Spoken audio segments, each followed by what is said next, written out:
Eu não sei qual o projeto que você tem para a sua família, mas nesta noite o Senhor está dizendo: deixa eu entrar nesse projeto com você.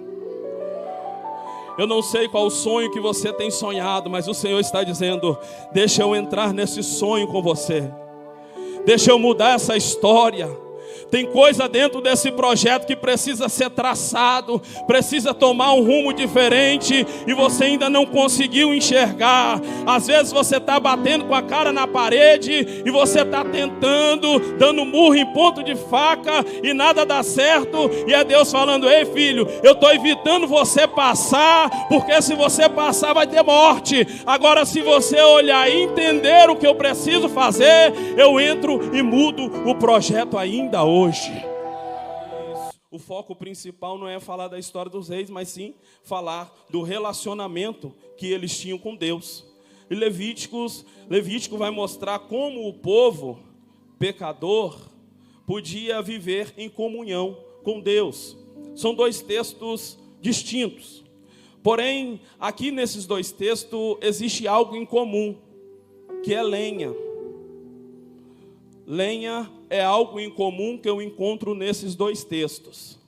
A lenha encontrada tanto em Levítico quanto em Reis, ela faz a mesma coisa, que é produzir fogo.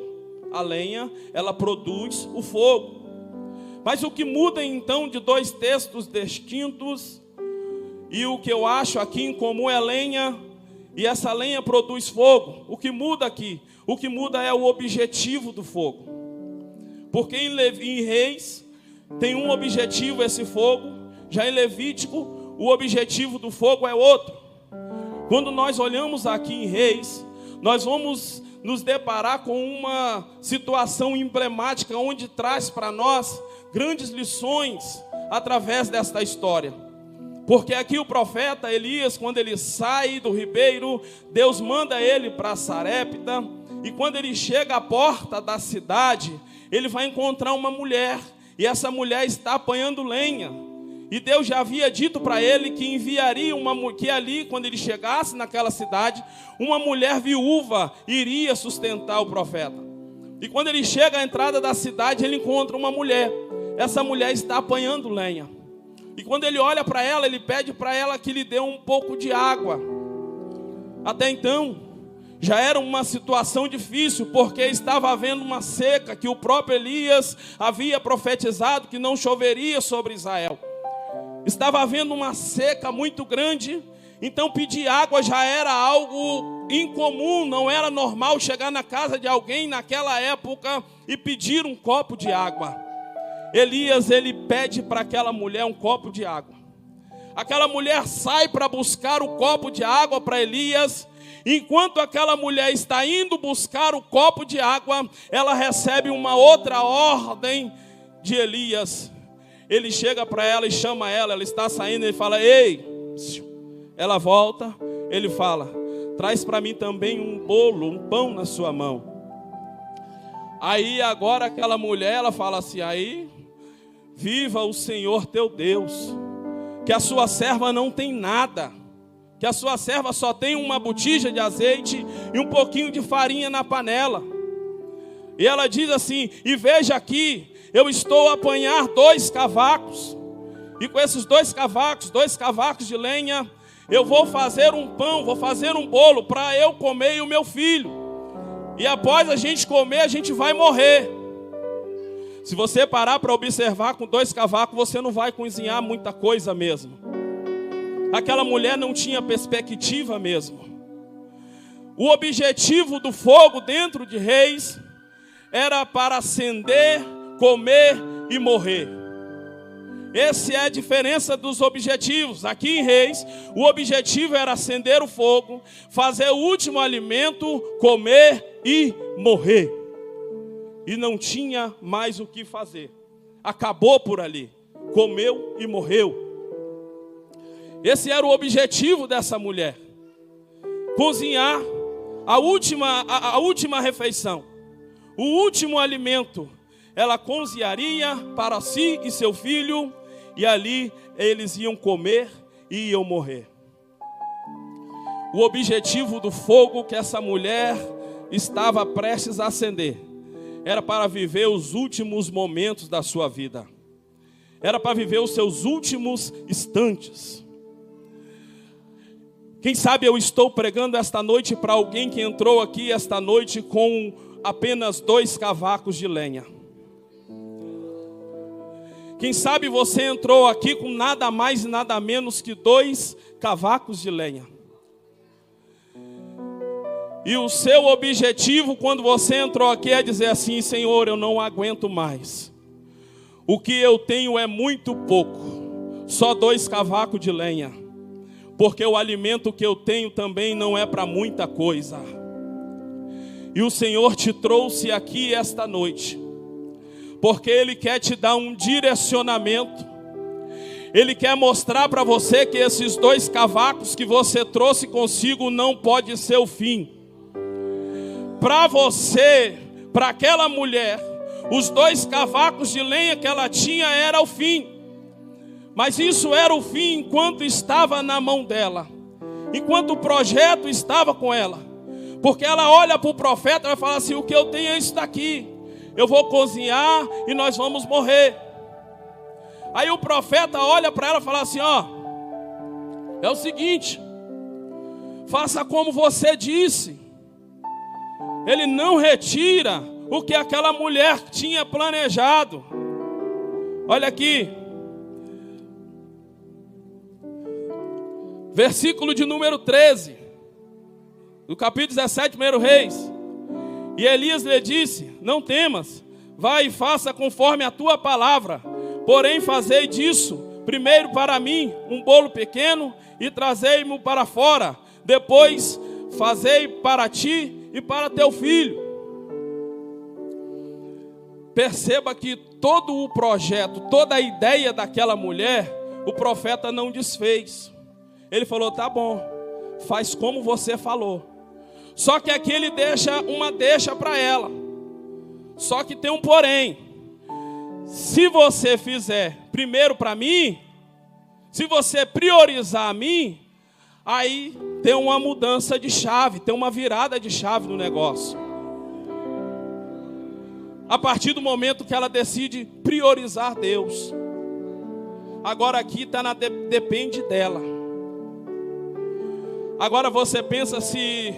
Parece que eu estou vendo Elias conversando com aquela mulher passando para Elias toda a sua situação. E Deus com uma caneta e uma borracha na mão, dizendo assim: se ela permitir, eu entro no projeto dela e mudo alguma coisa que levaria à morte. Nesta noite eu estou pregando aqui para alguém que fez projetos. Alguém que fez projetos. Mas o Senhor, o engenheiro, o arquiteto do céu, Ele está com a caneta e uma borracha na mão. Através do Espírito Santo, Ele está batendo na porta do teu coração e está dizendo: ei filho, ei filha, deixa eu mudar alguma coisa, porque eu estou vendo que no seu projeto tem morte. Eu estou vendo que o que você projetou, o final é morte. Mas se você deixar eu entrar com a caneta e a borracha, eu vou apagar a morte e eu vou colocar vida. Eu vou colocar vida, eu vou colocar vida. Aleluia. A mulher, quando ela obedece a orientação que o profeta dá a ela, aí ele fala assim: olha, porque assim diz o Senhor, a farinha da panela não vai faltar, e nem o azeite da botija, até que chova. O que era para ser morte, o que era para ser o último fogo que ela acenderia com a lenha que ela tinha, agora Deus transformou isso em vida. Enquanto muitos lugares não tinham o que comer, aquela casa, enquanto a mulher colocava a vasilha na farinha para tirar a farinha da panela, colocava na segunda-feira, não acabava. Aí no outro dia pegava mais um pouco de farinha, não acabava. E assim foi até que choveu de novo em Israel. O Senhor não tem projeto de morte para mim nem para você. E Ele te trouxe aqui esta noite, e Ele está esperando você abrir o seu coração, porque o projeto dele para você é outro, não tem morte. Não é proibido você planejar fazer uma faculdade, mas se nessa faculdade tiver morte, ele precisa mudar alguma coisa. Não é proibido você ter um bom emprego, mas se nesse emprego tiver morte para você, ele precisa mudar alguma coisa. Não é proibido você sonhar, mas se no seu sonho tiver morte, ele diz: eu quero mudar. Mas aí tem que haver permissão. Essa mulher, ela só foi abençoada porque ela permitiu que o Senhor entrasse no projeto dela. Eu não sei qual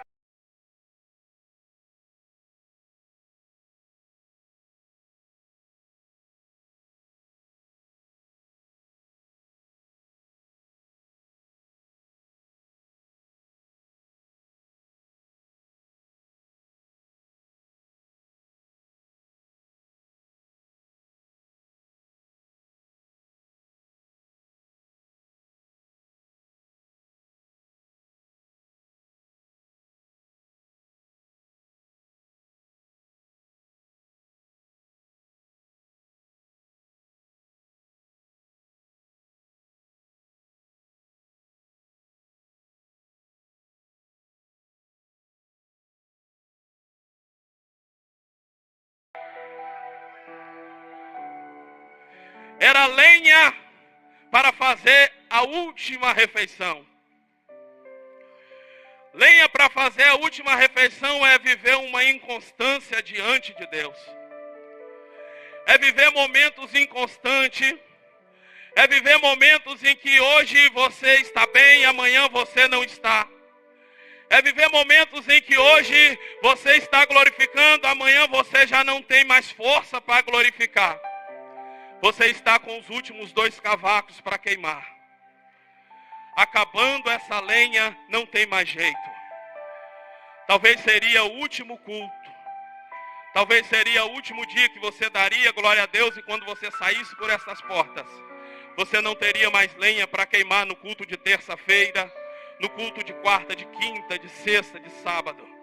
Mas o Senhor te trouxe aqui esta noite, Ele fala assim: ei, eu tenho uma resposta para você. Eu tenho uma mudança de vida para você.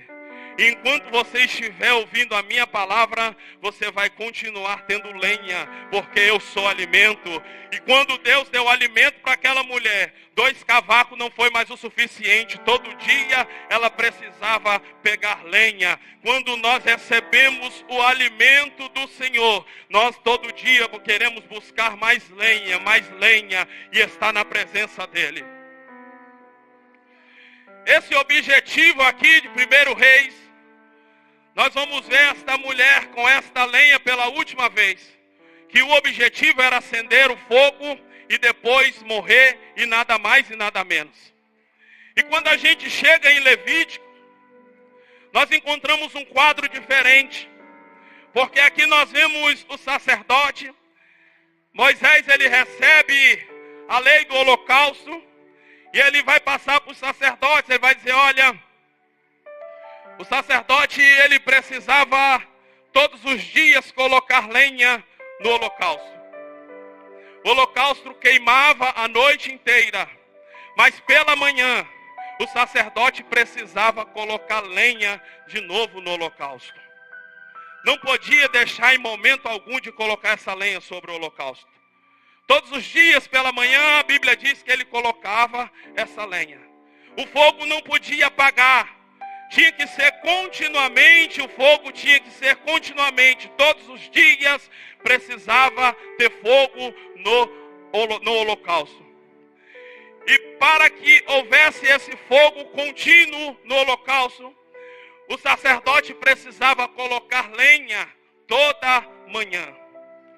Toda manhã, quando ele acordava, a primeira coisa que ele precisava era colocar lenha no holocausto. O fogo não podia apagar. Deus, ele inicia com fogo, mas o homem, ele precisava manter esse fogo aceso. Assim também é comigo e com você.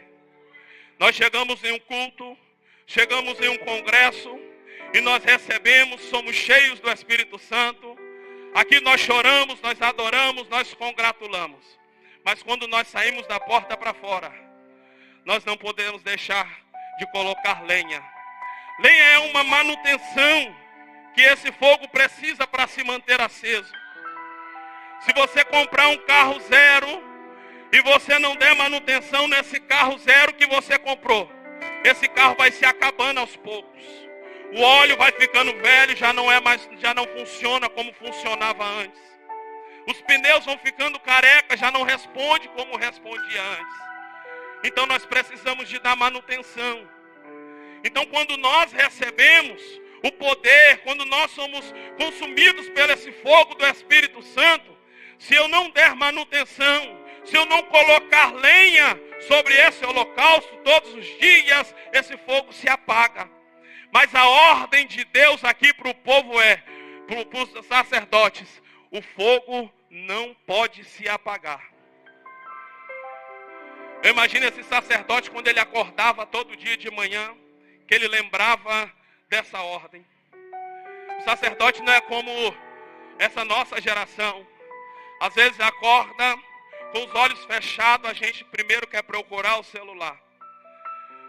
Encontra o celular, já olha com o olho só para não dar aquele reflexo dentro do olho. Aí a gente já começa a olhar um grupo, olha um grupo de uma coisa, aí vê lá o grupo da família. Aí o pau já está quebrando, o negócio já desanda logo de manhã. Já começa amanhã assim. Mas quando nós temos a consciência de que o fogo não pode apagar, de que tem que ter lenha, a gente tem a visão do sacerdote. O sacerdote, quando ele acordava de manhã, parece que eu vejo, quando ele abria o olho, a primeira coisa, lenha no altar. Ele se levantava e colocava lenha. Chegava no domingo, acordava pela manhã, primeira coisa, lenha no altar. Dormia no domingo, na segunda-feira, quando ele abria os olhos, primeira coisa, lenha no altar. Na terça-feira ele acordava, a primeira coisa, lenha no altar. Na quarta-feira, a primeira coisa, lenha no altar. Isso vai entrando na mente dele. Na quinta-feira ele acordava, a primeira coisa, lenha no altar. Na sexta-feira, quando ele se levantava, ele abria os olhos, ele dizia a primeira coisa que vinha na mente dele, lenha no altar. No sábado ele acordava, a primeira coisa, lenha no altar. O domingo chegava, ele acordava de novo, a primeira coisa, lenha no altar.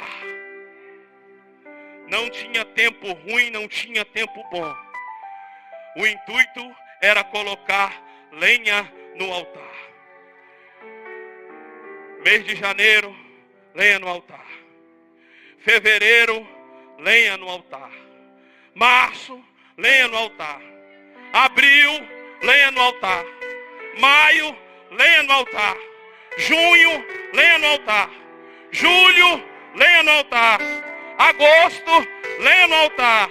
Setembro, lenha no altar. Outubro, lenha no altar. Novembro, lenha no altar. E dezembro, lenha no altar. E quando chegava o carnaval, onde muita gente para, lenha no altar.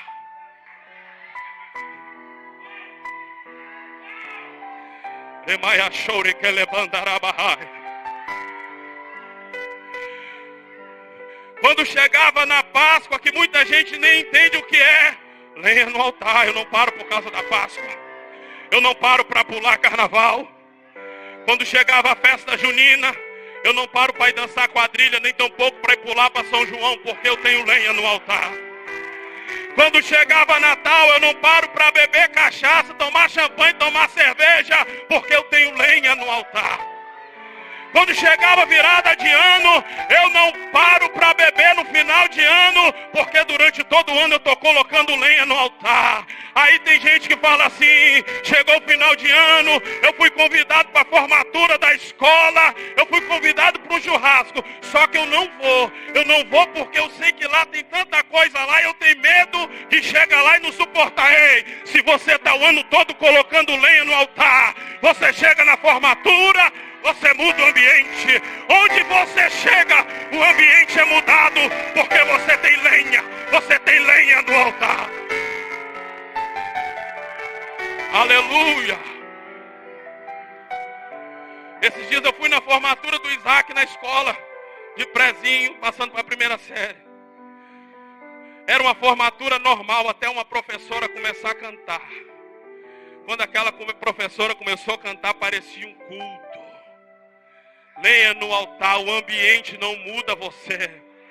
O ambiente não pode mudar a igreja. O ambiente não pode mudar quem tem compromisso, quem é comprometido com esta palavra.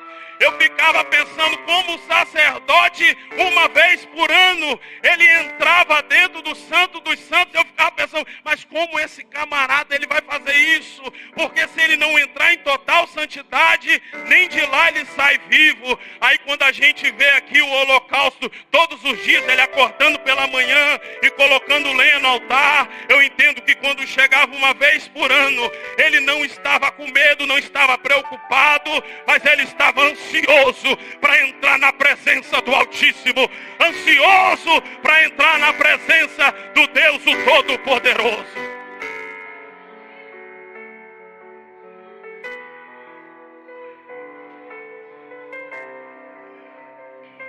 Eu te pergunto hoje, como está esse altar? Como está esse holocausto? Como estão as nossas manhãs? Como temos acordado? Quais são os nossos primeiros afazeres? Quais são? Será que eu tenho coragem de pelo menos abrir os meus olhos primeiramente de manhã e falar: Jesus, eu te amo, muito obrigado, porque mais uma noite eu passei e eu acordei aqui agora. Será que as minhas prioridades, quais são as minhas prioridades? Porque quando se tem lenha no altar, quando nós não deixamos de dar manutenção nesse altar, o inimigo não pode parar. O inimigo não pode parar você, o inimigo não pode parar a sua casa. Quando ele chegar para tentar entrar e ele olha e fala assim: ei, quem sabe ele vai lá de madrugada tentar afligir, tentar te parar. Aí quando ele chega lá, ele começa a ouvir alguma voz dizendo: Jesus, tu és santo. Aí quando ele tenta olhar, ele vai ver alguém de joelho dobrado na beira da cama. Ele vai dizer assim: aqui eu não posso, aqui tem lenha no altar, aqui eu não entro, nesta casa eu não entro. Ei, se teu casamento está esfriando, coloca lenha no altar. O inimigo não pode entrar e fazer o que quer fazer, porque o Senhor ele está te dando uma fórmula de você não permitir que essa situação aconteça. Fique de pé, por favor.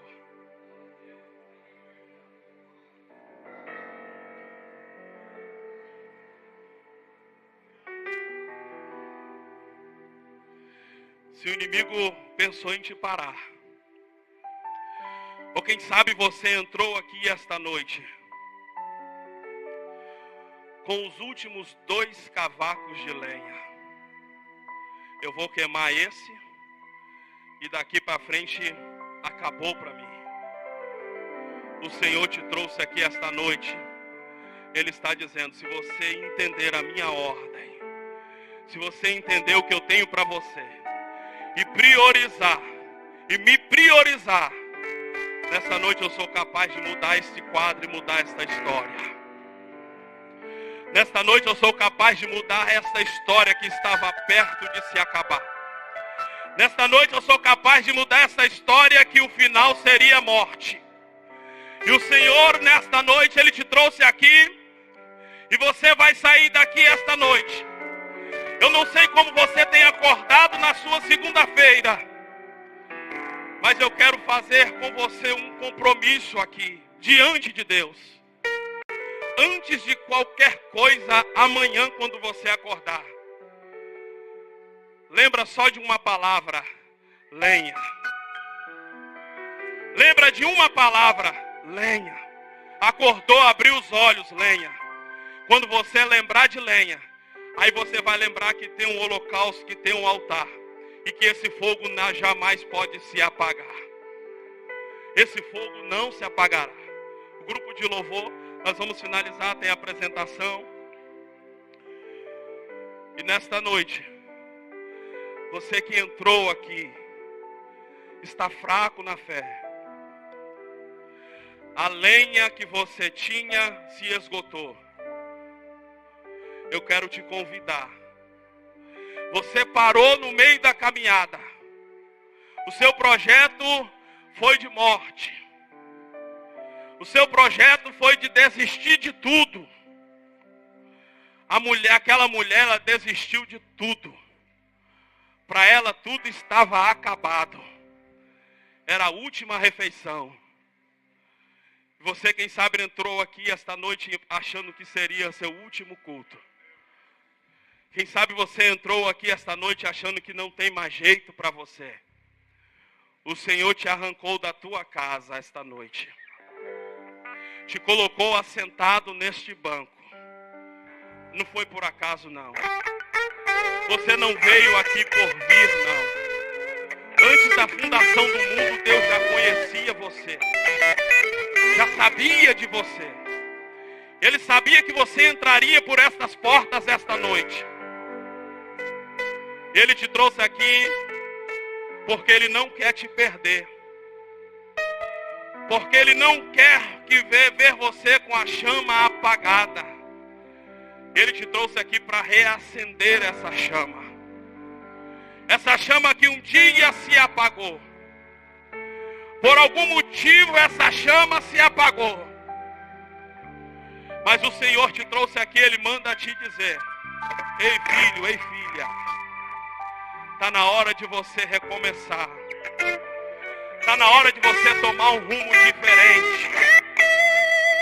Está na hora de você tomar um rumo diferente. Está na hora de você me priorizar. Até agora você está lutando com as suas próprias forças, com os seus próprios rascunhos, os seus próprios projetos. E Deus está dizendo: ei, deixa eu entrar e mudar esse negócio aí hoje.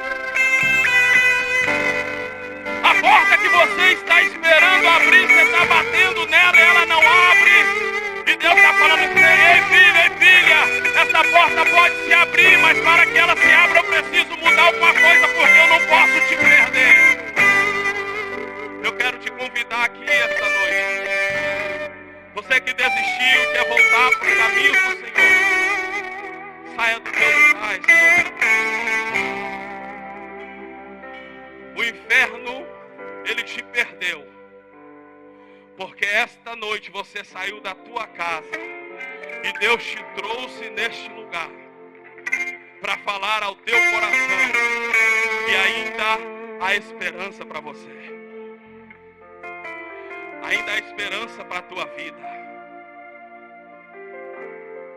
Um dia essa mulher tinha apenas 2 cavalos, simplesmente para fazer o último alimento. Um dia também alguém que eu não sei o nome recebeu 2 pedaços de madeira. E ele recebeu uma ordem: faça uma cruz. Essa cruz feita por ele, foi crucificado nela Jesus. Esse Jesus que foi crucificado nessa cruz para levar sobre si os meus e os seus pecados, no terceiro dia ele ressuscitou dentre os mortos. Quando procuraram ele dentro da sepultura, a mensagem que receberam foi: ele não está mais aqui, mas ele já ressuscitou. Antes que ele subisse ao céu, ele mandou que o povo fosse para Jerusalém, para que ali eles fossem revestidos do poder que viria do alto. E quando ele foi ascendido aos céus, e que os discípulos ali estavam com seus olhos lacrimejando, eles estavam despedindo, não era de qualquer um, mas era do Jesus Cristo que eles tinham visto ressuscitar mortos. Eles tinham visto ele fazer o paralítico andar. Eles tinham visto Jesus curar tantas pessoas. Eles não estavam despedindo de qualquer um. Então eu imagino como o coração daqueles homens estava. Mas enquanto eles estavam ali com os olhos fitos no céu, a Bíblia diz que de repente 2 varões de branco se colocam diante deles e dizem: ei, varões galileus, por que estáis assim olhando para o céu? Esse mesmo que vi subir na mesma nuvem, ele há de descer. de Cristo está aguardando o encontro com Ele. Ele breve virá as nuvens para arrebatar uma igreja. E essa igreja que será arrebatada não poderá ter holocausto apagado, não poderá ter altar apagado, mas tem que ter lenha acesa. Esse casamento está prestes a acontecer. Quando acontece um casamento na igreja e que entra a testemunha, todos ficam sentados observando a testemunha. Às vezes reparando o vestido, reparando o cabelo da testemunha, tanta coisa que você repara. Mas quando a noiva chega é diferente. Todo mundo se levanta e começa